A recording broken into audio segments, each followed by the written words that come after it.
Class 10th chapter 5। ठीक है, new pattern आ गए हैं, आपको पता होगा। लाइफ प्रोसेसेस के बारे में आज हम लोग स्टडी करेंगे। ठीक है, ये आपका बायोलॉजी का चैप्टर 1 है। ठीक है, और साइंस में चैप्टर 5 है। यहाँ पर 6 लिखा हुआ है तो आप इसको 5 कर लीजिएगा।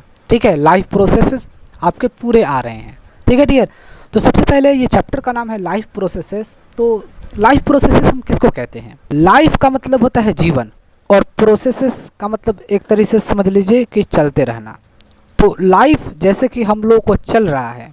ठीक है, जैसे कि हम जब 1 साल के थे और 20 साल के हो गए, 30 साल के होंगे, 50 साल के होंगे, 60 साल के होंगे, तो ये लाइफ का प्रोसेसेस चलता रहेगा। लेकिन ये लाइफ प्रोसेसेस चलने के लिए एक्चुअली क्या है कि हमें कुछ चीज़ें बॉडी के अंदर लेना होता है और कुछ चीज़ें बाहर लेना होता है। उसी को हम लोग लाइफ प्रोसेसेस कहते हैं। ठीक है, एग्जाम्पल के लिए आप देख सकते हैं, लाइफ प्रोसेसेस का मतलब डाइजेशन। डाइजेशन का मतलब हम लोग खाना खाते हैं, वह पचता है। ठीक है, तो ये डाइजेशन का भी होना ज़रूरी है। अगर खाना नहीं डाइजेशन होगा, नहीं पचेगा, तो फिर क्या होगा? हम लोग दोबारा खाना खाएंगे नहीं, या फिर खाना खाते ही मर जाएंगे, यही हो सकता है। ठीक है, तो डाइजेशन का मतलब खाना पचना, जब भी लाइफ प्रोसेसेस होंगे। ठीक है, रेस्पायरेशन। रेस्पायरेशन का मतलब क्या होता है?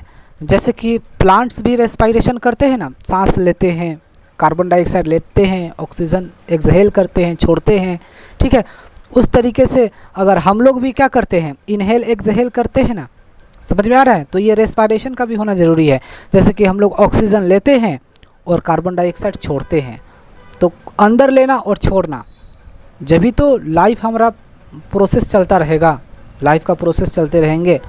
ऐसे ही है सर्कुलेशन का मतलब ये है कि सर्कुलेशन का मतलब जैसे कि हमारे बॉडी में ब्लड सर्कुलेट करते रहते हैं। ठीक है, घूमते रहते हैं, पूरे बॉडी में ब्लड सर्कुलेट करते रहते हैं। तो ब्लड का सर्कुलेट होना लाइफ प्रोसेस है। ठीक है, हम मर जाएंगे, ब्लड सर्कुलेट होना बंद हो जाएगा। ठीक है, एक्सक्रीशन। एक्सक्रीशन का मतलब क्या होता है कि हमारे बॉडी में बहुत सारे खराब पदार्थ बनते हैं, उस खराब पदार्थ को बाहर निकालने को ही हम लोग क्या कहते हैं? एक्सक्रीशन कहते हैं। ठीक है डियर, समझ में आ गया? तो लाइफ प्रोसेसेस का मतलब क्या होता है, एक तरीके से समझ लीजिए कि हम अपने लाइफ प्रोसेसेस का मतलब जीवन जीना, यानी कि जैव प्रक्रम। जैव प्रक्रम उसे कहेंगे जो हम लोग लाइफ को जीने के लिए कुछ चीज़ें अंदर लेना होता है और कुछ चीज़ें बाहर निकालना होता है। अगर ये प्रोसेस हो रहे हैं तभी लाइफ प्रोसेसेस होंगे, बाय द वे नहीं होंगे। ठीक है, समझ में आ गया डियर? अब यहाँ देख लीजिए, अब यहाँ देख लीजिए। अब आप लाइफ प्रोसेसेस में, लाइफ प्रोसेसेस को 2 पार्ट्स में डिवाइड कर दिया गया है। रेस्पायरेशन इन एनिमल्स, एनिमल्स में हम लोग भी आ जाएंगे। ठीक है, जितने भी जानवर, कुत्ता, बिल्ली, ठीक है, टाइगर, लॉयन, एलिफेंट, ये हर चीज़ें आ जाएंगे एनिमल्स में। ठीक है, और फिर दूसरा न्यूट्रिशन। अब देख लीजिए, रेस्पायरेशन इन एनिमल्स, यानी कि हम लोग हो गए, जानवर वगैरह हो गए, तो इन लोगों में भी क्या होते हैं, यानी हम लोगों में भी रेस्पायरेशन होते हैं। ठीक है, तो सबसे पहले समझते हैं हम लोग मैकेनिज्म ऑफ ब्रीथिंग, यानी कि सांस लेने का तंत्र। ठीक है, इंस्पायरेशन का मतलब क्या होता है? सांस लेना। और गैसियस एक्सचेंज, यानी कि गैसियस में एक्सचेंज हो जाते हैं। जैसे कि हम लोग ऑक्सीजन, पता है आपको, हम लोगों को एनवायरनमेंट में कितने ऑक्सीजन होते हैं? 21%। तो मैंने 21% ले लिया। ठीक है, लेकिन जब हम इनहेल करते हैं 21% और जब हम एक्सहेल करते हैं 17% ऑक्सीजन। ठीक है, तो 4% कहाँ गया? 4% कार्बन डाइऑक्साइड बदल जाता है। ठीक है, चेंज हो जाते हैं। ठीक है, तो गैसियस एक्सचेंज हो जाते हैं, यानी कि ऑक्सीजन लेते हैं हम कितने परसेंट बताइए? 21%। और बाहर कितने परसेंट निकालते हैं? तो 17%। तो गैसियस एक्सचेंज हो गए। और एक्सपायरेशन का मतलब क्या होता है? बाहर निकालना। ठीक है, तो जब हम अंदर लेते हैं कोई चीज़ें तो गैसियस एक्सचेंज हो जाते हैं, जिसको हम लोग बाहर निकालते हैं, जब हम लोग बाहर निकालते हैं। तो ठीक है, ठीक है, तो ये बाद में पढ़ेंगे हम लोग, बहुत छोटे छोटे हैं, आप ही समझिए, नहीं बता सकते, बहुत छोटे छोटे हैं। तो बड़े इधर पीछे की तरफ बड़े बड़े लिखे हुए हैं, तो वहाँ हम लोग इसको अच्छे से समझेंगे।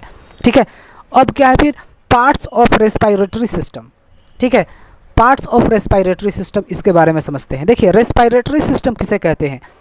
हमारे बॉडी के अंदर जैसे कि हम ऑक्सीजन लेते हैं और ऑक्सीजन जहाँ जहाँ से जा रहा होता है उसी को हम लोग रेस्पिरेटरी सिस्टम कहते हैं, ठीक है, समझ में आ गया?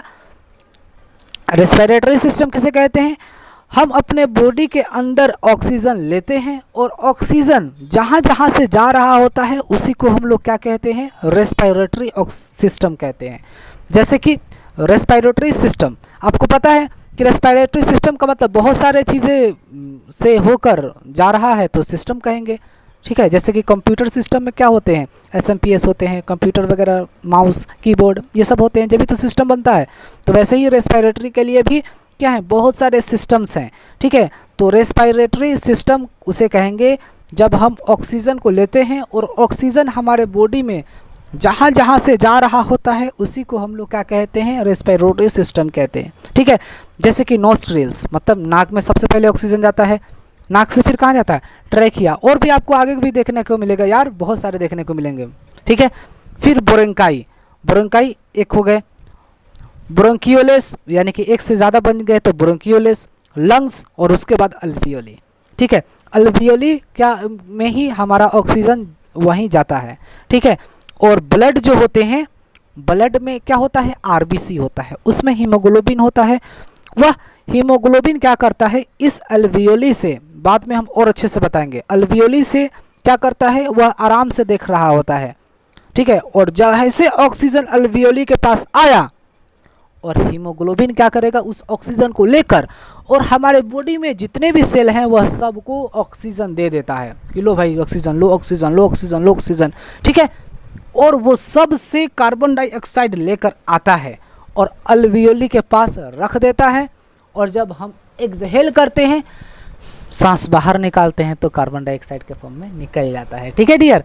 तो ये सब चीज़ें बाद में आपको, हर चीज़ें आपको बाद में अच्छे से भी पढ़ने को मिलेगा, लेकिन मैं चाहता हूँ कि पहले एक्सप्लेनेशन में अच्छा से कर दूँ आप लोगों को, ठीक है।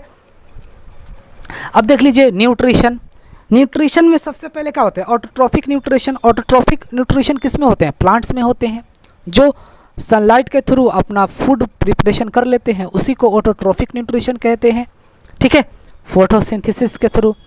अब देख लीजिए और भी न्यूट्रिशन होते हैं। हेटरोट्रॉफिक न्यूट्रिशन इन एनिमल्स में भी होते हैं। एनिमल्स का मतलब क्या हो गए? हम लोग हो गए, यानी कि हम लोगों में क्या होते हैं? Heterotrophic nutrition. हम लोगों में भी हेटरोट्रॉफिक न्यूट्रिशन होते हैं। हेटरोट्रॉफिक न्यूट्रिशन आपको 3 टाइप के दिखाई देने को मिलेगा, ठीक है। सेप्रोट्रॉफिक न्यूट्रिशन, जैसे कि बैक्टीरिया हो गया, फंगी हो गए, ठीक है। फिर पैरासिटिक न्यूट्रिशन होते हैं। पैरासिटिक न्यूट्रिशन भी होते हैं, जैसे कि मॉस्किटो हो गए, फिर जोंक वगैरह हो गए, हमारे बॉडी में जू हो गए, तो ये पैरासिटिक न्यूट्रिशन होते हैं, ठीक है। और उसके बाद होलोजोइक न्यूट्रिशन भी होते हैं। हेटरोट्रॉफिक न्यूट्रिशन 3 टाइप्स के होते हैं, ठीक है। तो 2 मैंने बता दिया, और तीसरा होते हैं होलोजोइक न्यूट्रिशन, जैसे कि हम ह्यूमन लोग हो गए, एनिमल्स हो गए, ठीक है। तो ये एनिमल्स के बारे में बातचीत कर रहा है। तो एनिमल्स में क्या होते हैं? Steps included are, number 1 ingestion. Ingestion का मतलब खाना लेना, ठीक है। टेक द फूड, खाना लेना को इंजेशन। इंजेशन के बाद क्या होता है? डाइजेशन। डाइजेशन के बाद हमारा जो होते हैं ना लार्ज इंटेस्टाइन, वह क्या करता है? वाटर को ऑब्जॉर्प्शन करता है, ठीक है। और फिर इजेशन के थ्रू वह बाहर निकल जाता है, ठीक है जी डियर। ऑब्जॉर्प्शन फिर इजेशन हो जाते हैं, ठीक है डियर। अब देख लीजिए यहाँ पर और भी होते हैं, ठीक है। एलिमेंट्री कैनाल इन ह्यूमन, अब ये समझ लीजिए क्या होते हैं। एलिमेंट्री कैनाल इन ह्यूमन में क्या होते हैं, अब आप अच्छे से समझ लीजिए। एलिमेंट्री कैनाल उस नाल को कहते हैं जहाँ से हमारा फूड जा रहा होता है, उसी को हम लोग एलिमेंट्री कैनाल कहते हैं। एग्जाम्पल के लिए सबसे पहले हम लोग माउथ में फूड लेते हैं, उसके बाद ओसोफेगस में जाता है। ओसोफेगस को हम लोग फूड पाइप भी कहते हैं, समझ में आ गया। माउथ को हम लोग बक्कल कैविटी भी कहते हैं या फिर ओरल भी कहते हैं, ठीक है डियर। एस्टोमक, एस्टोमक जूस एस्टोमक में जाता है, ठीक है। इसमें भी थ्री पार्ट्स होते हैं, तो आगे हम लोग समझेंगे। फिर स्मॉल इंटेस्टाइन आते हैं जहां हमारा फूड कम्प्लीटली डाइजेशन हो जाता है। फिर लार्ज इंटेस्टाइन आते हैं। लार्ज इंटेस्टाइन में क्या होता है? जो हमारा फूड होता है वह बहुत ही ज़्यादा गीलापन होता है, ठीक है। तो लार्ज इंटेस्टाइन का क्या काम होता है कि उस फूड में जो पानी है वह सारे पानी को ऑब्जॉर्व कर लेता है, तो उसको हम लोग लार्ज इंटेस्टाइन कहते हैं। और रेक्टम के बाद एनस के थ्रू हमारा जो होते हैं बाहर निकल जाते हैं फूड, ठीक है। पाचन होने के बाद टॉयलेट के फॉर्म में निकल जाते हैं। आपको ये भी पता होगा कि हम लोग का टॉयलेट पीला क्यों होता है, पता है क्यों डियर? क्योंकि जो होते हैं ना, टॉयलेट का रंग पीला इसलिए होता है, बाइलोरुबिन, देखिए बाइलोरुबिन की वजह से ही जो लेटरिन होते हैं टॉयलेट वह पीला होता है। और ये बाइलोरुबिन कहाँ बनता है? यह बाइलोरुबिन बनता है डियर लीवर में। समझ में आ गया डियर? तो ये आपको एलिमेंट्री कैनाल समझ में आ गया। एलिमेंट्री कैनाल यानी कि आहार नाल, उस नाल को कहते हैं जहाँ से फूड हमारा जा रहा होता है, ठीक है। और ये पूरे प्रोसेस यहाँ से लेकर यहाँ तक पता है कितने फीट के होते हैं? 32 फीट के होते हैं, यानी कि 32 फीट होते हैं, ठीक है। और अगर मीटर में मेज़रमेंट कीजिएगा यहाँ से यहाँ तक, यानी कि हमारे मुंह से लेकर और जहाँ लेटरिंग करते हैं उस रास्ते तक पूरा डिस्टेंस मीटर में मेज़रमेंट कीजिएगा तो आपको 9 मीटर देखने को मिलेगा, ठीक है डियर? समझ में आ गया? अब देख लीजिए हम लोग ट्रांसपोर्टेशन एंड सर्कुलेशन। ट्रांसपोर्टेशन किस में होता है जी? प्लांट्स में होता है ट्रांसपोर्टेशन, ठीक है। रूट के थ्रू क्या करता है? वाटर को ऑब्जॉर्ब करता है प्लांट और कहाँ पहुँचाता है? पत्तियों तक पहुँचाता है वाटर को, तो ये ट्रांसपोर्टेशन अच्छा होता है, ठीक है। सर्कुलेशन हम लोगों के बॉडी में होते हैं, ठीक है डियर। और एक्सक्रीशन आपको पता ही है, एक्सक्रीशन यानी कि उत्सर्जन उसे कहते हैं। एक्सक्रीशन जान लीजिए, हमारे बॉडी के अंदर बहुत सारे खराब पदार्थ बनते हैं, ठीक है। एक्सक्रीशन किसे कहते हैं? हमारे बॉडी के अंदर बहुत से खराब पदार्थ बनते हैं और उस खराब पदार्थ निकालने को ही हम लोग क्या कहते हैं? एक्सक्रीशन कहते हैं। जैसे कि हम लोग के स्किन से पसीना निकलता है, ठीक है, वैसे ही लंग्स से क्या निकलते हैं? बलगम, नेटा वगैरह ये सब चीज़ें निकलते हैं। ऐसे ही लार्ज इंटेस्टाइन से हम लोग का क्या निकलता है? काइल निकलता है, ठीक है। तो जो चीज़ें हम खराब पदार्थ जो हमारे बॉडी में बनते हैं उसको बाहर निकालने को ही हम लोग क्या कहते हैं? एक्सक्रीशन कहते हैं, ठीक है। तो ये 5 टाइप्स के होते हैं, ऑलरेडी हम इस पर वीडियो बना चुके हैं, ठीक है डियर। अब देख लीजिए ट्रांसपोर्टेशन एंड सर्कुलेशन, ये 2 टाइप में देख लीजिए। ट्रांसपोर्टेशन इन प्लांट्स, ये जाइलम क्या काम करता है भाई? ट्रांसपोर्ट ऑफ वाटर को ट्रांसपोर्ट करने का काम करता है, यानी कि ज़मीन से लेकर ज़मीन से वाटर को ऑब्जॉर्व करता है और सीधा पत्तियों तक पहुंचाने का काम जाइलम करता है, जो प्लांट में होते हैं, ठीक है। फिर फ्लोएम का क्या काम होता है? ट्रांसपोर्ट ऑफ फूड, ठीक है, फूड का ट्रांसपोर्ट करता है फ्लोएम, ठीक है डियर। अब देख लीजिए circulatory system in humans. Circulatory system आपको पता है, मतलब सर्कुलेटरी सिस्टम का मतलब ये होता है कि हमारे बॉडी के अंदर ब्लड रनिंग करते हैं, दौड़ते हैं, बॉडी के हर पार्ट में क्या होते हैं? दौड़ते रहते हैं, मूवमेंट करते रहते हैं, तो उसकी को हम सर्कुलेटरी सिस्टम कहते हैं, ठीक है।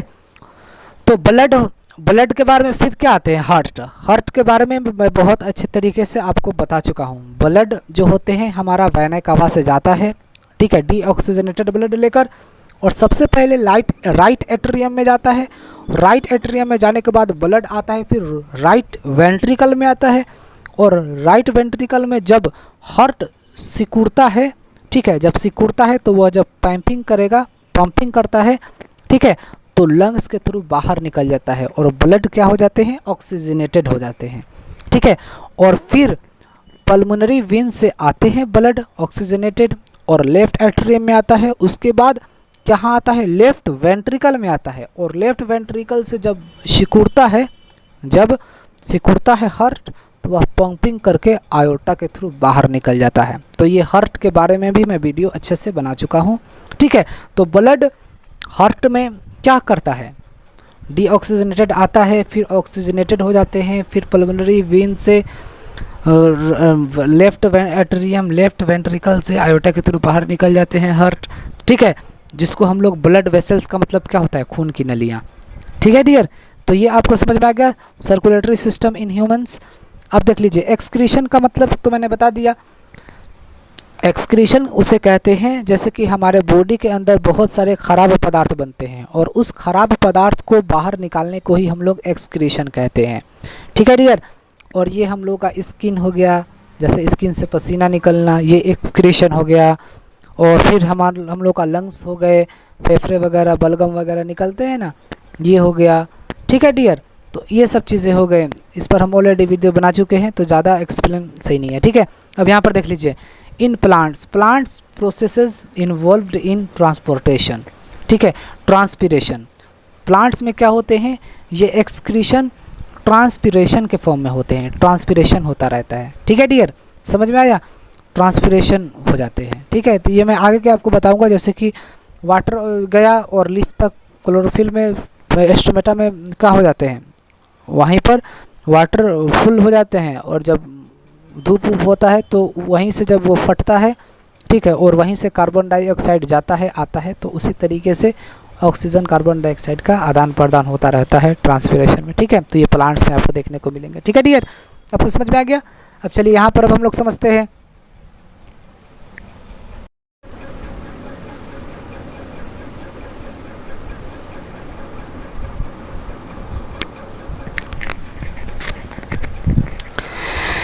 नेक्स्ट, समझते हैं डियर अब हम लोग न्यूट्रिशन।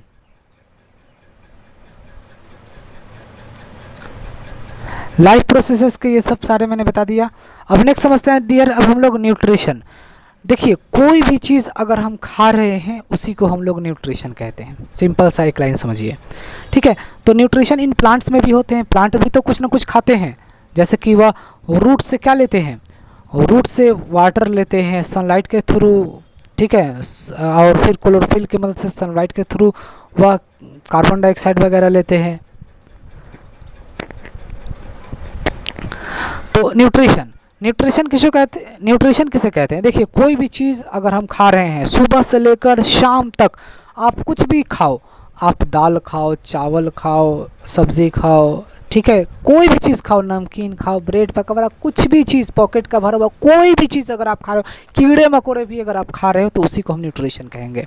ठीक है, अब देख लीजिए, न्यूट्रिशन प्लांट्स में भी होते हैं और एनिमल्स में भी होते हैं। तो nutrition in plants are autotrophs. Plants क्या होते हैं, ऑटोट्रोप्स होते हैं, यानी कि यह सनलाइट के थ्रू अपना फूड प्रिपरेशन कर लेते हैं। ठीक है, can make their on food, या अपना फूड खुद ही प्रिपरेशन कर लेते हैं। ठीक है, अब देख लीजिए, न्यूट्रिशन इन एनिमल्स में क्या होते हैं, एनिमल्स आर हेटरोट्रोप्स। एनिमल्स क्या होते हैं, हेटरोट्रोप्स होते हैं, क्योंकि हेटरोट्रोप्स का मतलब होता है यह किसी के ऊपर डिपेंड होते हैं, जैसे कि हम लोग भी हो गए, किसी के ऊपर डिपेंड रहते हैं। ठीक है, प्लांट पर हम लोग डिपेंड हैं, समझ में आया। तो डिपेंड्स ऑन प्लांट्स और other animals for their food. ठीक है, समझ में आ गया गाइज। तो हेटरोट्रोप्स का मतलब ये होता है हम लोग डिपेंड रहते हैं और ये लोग इंडिपेंडेंट होते हैं। प्लांट्स इंडिपेंडेंट होता है, ठीक है, यह अपना फूड खुद से प्रिपरेशन कर लेता है। समझ में आया डियर,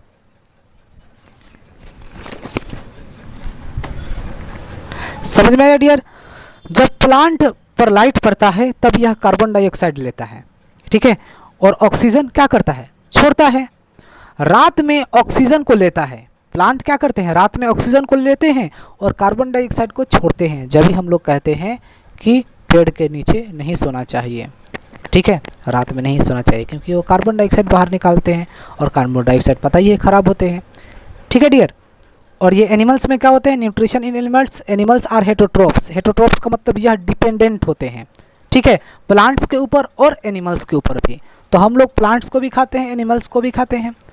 ठीक है, तो डिपेंड्स ऑन प्लांट्स और other animals for their food.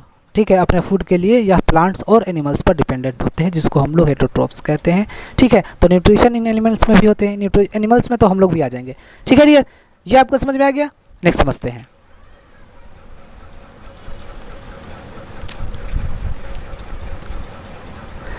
अब देख लीजिए, मोड ऑफ न्यूट्रिशन आपको 2 टाइप के दिखाई देने को मिलेगा। मोड ऑफ न्यूट्रिशन यह 2 टाइप के होते हैं, ऑटोट्रॉफिक और हेटरोट्रॉफिक। ठीक है, ऑटोट्रॉफिक न्यूट्रिशन का एग्जाम्पल के लिए ग्रीन प्लांट्स हो गया, तो ऑटोट्रॉफिक न्यूट्रिशन का मतलब हो गए ग्रीन प्लांट्स, ये आप याद रखिएगा। और हेटरोट्रॉफिक न्यूट्रिशन हम किसको कहेंगे, हेटरोट्रॉफिक न्यूट्रिशन उसे कहते हैं जो, जैसे कि एग्जाम्पल के लिए एनिमल्स हो गए, फंगी हो गए, ठीक है, तो ये हेटरोट्रॉफिक न्यूट्रिशन हो गए। समझ में आ गया डियर। अब यहाँ पर देख लीजिए, ऑटोट्रॉफिक न्यूट्रिशन में क्या होते हैं, the organisms which carry out autotrophic nutrition, ठीक है, carry out autotrophic nutrition are called autotrophs, ठीक है, जिसमें ग्रीन प्लांट्स होते हैं, ठीक है। अब देख लीजिए, जो ग्रीन प्लांट्स ऑटोट्रॉफ्स जो होते हैं या सिंपल इनऑर्गेनिक मटेरियल्स जो ज़मीन से पानी लेते हैं, ठीक है, लाइट से कार्बन डाइऑक्साइड लेते हैं, तो ये कन्वर्टेड हो जाते हैं किसमें, और ये कॉम्प्लेक्स हायर एनर्जी मॉलिक्यूल्स यानी कि कार्बोहाइड्रेट्स बनाते हैं। देखिए कार्बोहाइड्रेट्स किसको कहते हैं या कार्बोहाइड्रेट किसको कहते हैं। देखिए हम कोई भी चीज़ खा रहे हैं, अगर वह मीठा लग रहा है तो हम उसको कार्बोहाइड्रेट कहेंगे। दुनिया का कोई भी चीज़ खाइए, अगर वह थोड़ा भी मीठा लगे तो कार्बोहाइड्रेट कहेंगे। समझ में आ गया डियर। कार्बोहाइड्रेट थोड़े मीठे होते हैं, जैसे चावल रोटी में भी कार्बोहाइड्रेट होता है, सूखे सूखे चावल भी खाओ आपको मीठे मीठे लगेंगे, ठीक है, रोटी भी मीठे मीठे लगते हैं। समझ में आया डियर। और सबसे ज़्यादा आपको कार्बोहाइड्रेट चॉकलेट्स वगैरह फ्रूट्स वगैरह में देखने को आपको मिलेगा, क्योंकि बहुत ही ज़्यादा मीठे होते हैं, ठीक है। और कार्बोहाइड्रेट से हम लोग को एनर्जी मिलता है, ये याद रखिएगा आप। को पता है ना, ऑटोट्रॉफिक न्यूट्रिशन में जो प्लांट होते हैं, प्लांट को भी क्या चाहिए होता है, ग्लूकोज चाहिए, यानी कि कार्बोहाइड्रेट चाहिए, जिसको उससे ऊर्जा मिलेगा। तो देख लीजिए कार्बोहाइड्रेट कैसे मिलते हैं। यह कार्बोहाइड्रेट का फार्मूला होता है, ग्लूकोज बोलिए या कार्बोहाइड्रेट बोलिए, ठीक है। ग्लूकोज हम उसे कहते हैं, ये आप याद रख लीजिए, कि जैसे कि हम कोई भी चीज़ खाते हैं, दुनिया का कोई भी चीज़ खाइए, और जब वह कुछ भी चीज़ें बनता है तो वह ग्लूकोज ही बनता है, ठीक है, ये याद रखिएगा, ग्लूकोज ही बनेगा। आप चावल खाइए, चावल जब सिंपलेस्ट सब्सटेंस में हो जाएंगे तो ग्लूकोज ही बनेंगे, ठीक है। इसीलिए जब मरीज जब हॉस्पिटल वगैरह में रहता है तो डॉक्टर चावल वगैरह खाने के लिए नहीं बोलता है, ठीक है, क्योंकि चावल खाएगा तो इसको बहुत समय लगेगा, इसलिए डॉक्टर क्या करता है, सीधा ग्लूकोज चढ़ा देता है, ठीक है। और हम लोग क्या बोलते हैं, पानी चढ़ रहा है, यानी कि सीरियस हो गया, ऐसा कुछ भी नहीं है, ठीक है। तो ग्लूकोज चढ़ाने से क्या होता है, बहुत जल्दी एनर्जी मिलने लगता है। तो हम लोग जानते हैं कि यह कार्बोहाइड्रेट बोलिए या इसको आप ग्लूकोज बोलिए, ठीक है, ये फॉर्मूला को। लेकिन ये बन कैसे रहा है इसके बारे में हम लोग जानते हैं। देखिए जो कार्बन डाइऑक्साइड होता है ये हमें हवा में ही मिल जाता है, ऑक्सीजन से मिल जाते हैं। जैसे कि प्लांट है तो उस पर लाइट पड़े तो कार्बन डाइऑक्साइड वो ले लिया, ठीक है, कौन लिया, क्लोरोफिल की मदद से, ठीक है। क्लोरोफिल कहाँ होते हैं, लीफ में, पत्तियों में होते हैं। और ज़मीन के अंदर से रूट से क्या कर लिया, वाटर ले लिया, ठीक है, समझ में आया। तो क्लोरोफिल जो होते हैं हवा से कार्बन डाइऑक्साइड ले लिया और ज़मीन के अंदर से वाटर ले लिया और सनलाइट ले लिया, तो क्या बना देता है, ग्लूकोज बना देता है, यानी कि कार्बोहाइड्रेट बना देता है, ठीक है। और फिर ऑक्सीजन बनता है, और वाटर तो आपको पता ही है, जब वाटर जब ज़्यादा हो जाते हैं तो बाहर तो निकलेंगे ही। समझ में आ गया डियर, समझ में आ गया। तो इसे आप इस तरीके से याद रखा कीजिए। अब यहाँ पर देख लीजिए, रॉ मटेरियल्स फॉर फोटोसिंथेसिस, ये सनलाइट है और ये क्लोरोफिल है। क्लोरोफिल देखिए क्या करता है, सनलाइट ऑब्जॉर्ब्ड बाय क्लोरोफिल। वाटर हमें कहाँ मिलता है, ज़मीन के अंदर से ही तो प्लांट लेता है पानी, ठीक है। और पानी में क्या होते हैं, आपको मिनरल्स भी मिलते हैं, जैसे कि नाइट्रोजन, फॉस्फोरस, ये हमें वाटर के साथ साथ मिल जाते हैं, ठीक है, by taken up by the root of the soil, ठीक है, रूट ऑफ द सोइल। अब यहाँ पर समझ लीजिए, रूट ऑफ द सोइल यानी कि सोइल, रूट में क्या होते हैं, रूट जो होते हैं नीचे होते हैं, वह सोइल की मदद से वाटर के साथ साथ वाटर को भी ऑब्जर्व कर लेता है, और फिर नाइट्रोजन फॉस्फोरस भी साथ साथ ऑब्जर्व कर लेता है, जो प्लांट को ज़रूरत होता है, ठीक है। साइट ऑफ फोटोसिंथेसिस क्या होते हैं, देखिए chloroplast is the leaf, in the leaf, chloroplast in the leaf, यानी कि लीफ में क्या होते हैं, क्लोरोप्लास्ट होते हैं। तो क्लोरोप्लास्ट कंटेन क्लोरोफिल, ठीक है, जिसको हम ग्रीन पिगमेंट बोलते हैं, ठीक है। आप ये याद रखिएगा चीज़ें कि पेड़ हरे क्यों होते हैं, तो क्लोरोफिल की वजह से ही पेड़ हरे होते हैं, ठीक है, समझ में आ गया डियर। अब यहाँ समझ लेते हैं मेन इवेंट्स ऑफ फोटोसिंथेसिस। तो absorb of light energy by chlorophyll, chlorophyll की मदद से क्या करता है, लाइट एनर्जी को ऑब्जॉर्ब करता है, ठीक है, जिसको हम लोग फोटोसिंथेसिस कहते हैं, और ये प्लांट में आपको देखने को मिलेगा। समझ में आ गया डियर। अब यहाँ पर देख लीजिए, conversion of light energy into chemical energy, यानी कि स्प्लिटिंग, यानी कि breathing of water into hydrogen and oxygen, ठीक है। तो ये कन्वर्जन हो जाते हैं, कन्वर्जन हो जाते हैं ना भाई, केमिकल एनर्जी के थ्रू। वाटर जो होते हैं, वाटर H2O क्या होते हैं, जैसे कि H2O क्या होते हैं, हमें हाइड्रोजन मिलता है और ऑक्सीजन मिलता है, तो ये कन्वर्जन हो जाते हैं। समझ में आ गया डियर।